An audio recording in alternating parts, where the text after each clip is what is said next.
Bess von der KTM Freeride-Präsentation. Wir befinden uns hier in der Toskana im Enduro-Paradies von Il Gioco. Wir hatten heute die Gelegenheit, die neue Freeride zu testen. Neben mir steht Offroad-Abteilungsleiter Bernie Plazzotta. Bernie, die 350er ist letztes Jahr neu rausgekommen. Dieses Jahr gibt es eine leichte Modellpflege. Was hat sich denn da alles getan?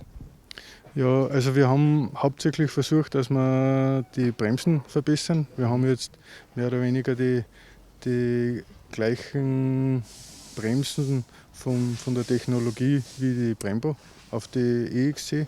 Also es hat sich extrem bewährt. Dann haben wir versucht, dass wir speziell für die Freeride einen neuen Reifen entwickeln. Im letzten Modell haben wir einfach einen Trailreifen verwendet, der natürlich für die Freeride ein paar Nachteile hat.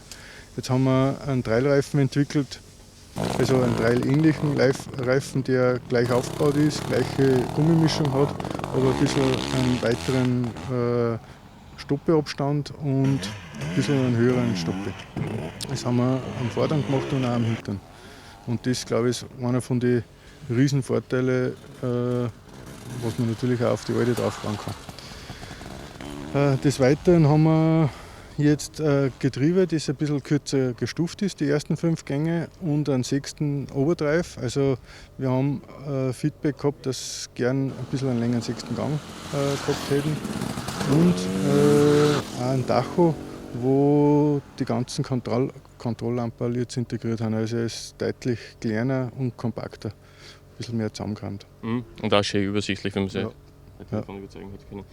Nur ein kleines Kompliment an die Reifen. Wir haben heute, glaube ich, 25, 30 Leute oder sowas unterwegs gewesen, und ich glaube, es hat keinen einzigen Platten gegeben, und das bei dem ganz arg steinigen Gelände.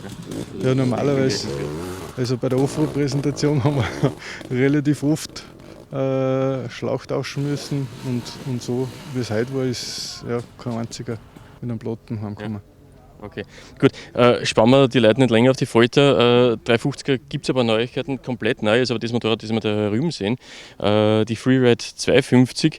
Dazu immer kurz ein bisschen was. Ist es einfach ein Freeride, in das ihr einen Motor von einer 250er XC reinduscht habt, oder hat sich da ein bisschen mehr getan? Oder erzähl mir ein bisschen was, bitte. Naja, also wir haben einen speziellen Motor entwickelt, also der keine Auslasssteuerung mehr hat, also der, sage ich jetzt einmal, zwischen einer EXC und einem Trailmotor ist.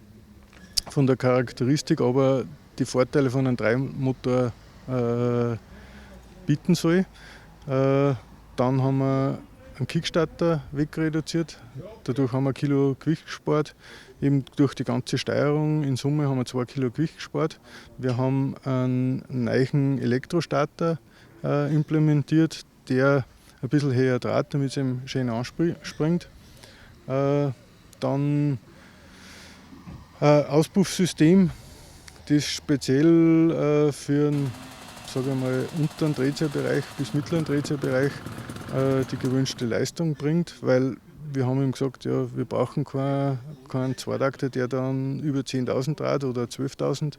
Also wir haben jetzt knapp unter 9.000 Umdrehungen, und das ist völlig ausreichend. Den Vorteil, den natürlich jetzt der Motor bringt, ist, dass wir, weil wir einen Auspuff seitlich verlegt haben, beim Zweitakter hast du ja nicht das thermische Problem, dass du immer brennst.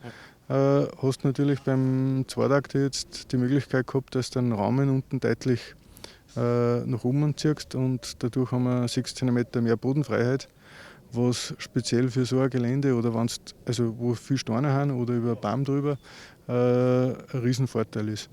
Und natürlich das Gewicht ist beim Zweitakter also deutlich weniger. Sind wir, glaube ich, jetzt auf 92 Kilo oder so, wenn ich nicht ganz falsch liege? Wir haben 92,5 Kilo vorfertig in der Wettbewerbsausführung, also ohne Blinker und nur mit Trägerverlängerung. Der Vorteil von Zweitaktmotor ist, glaube ich, auch, dass der Zylinderkopf, glaube ich, nicht so hoch ist und damit einen größeren Tank verbauen hat können, oder?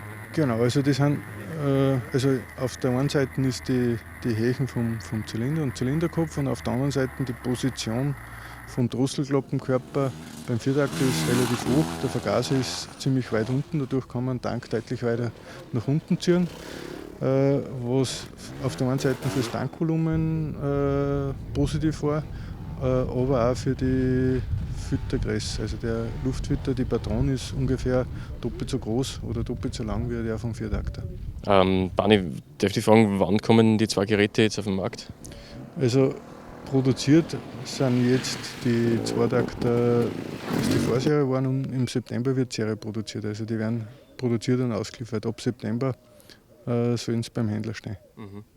Preis ist, glaube ich, in Österreich noch nicht festgelegt. Kannst du irgendwas zur Preisdifferenz zwischen 350 und 250 sagen? Also das wird ungefähr 500 Euro sein und ja, es soll auf jeden Fall unter 7.000 Euro der Zweitakter sein. Okay, danke dir.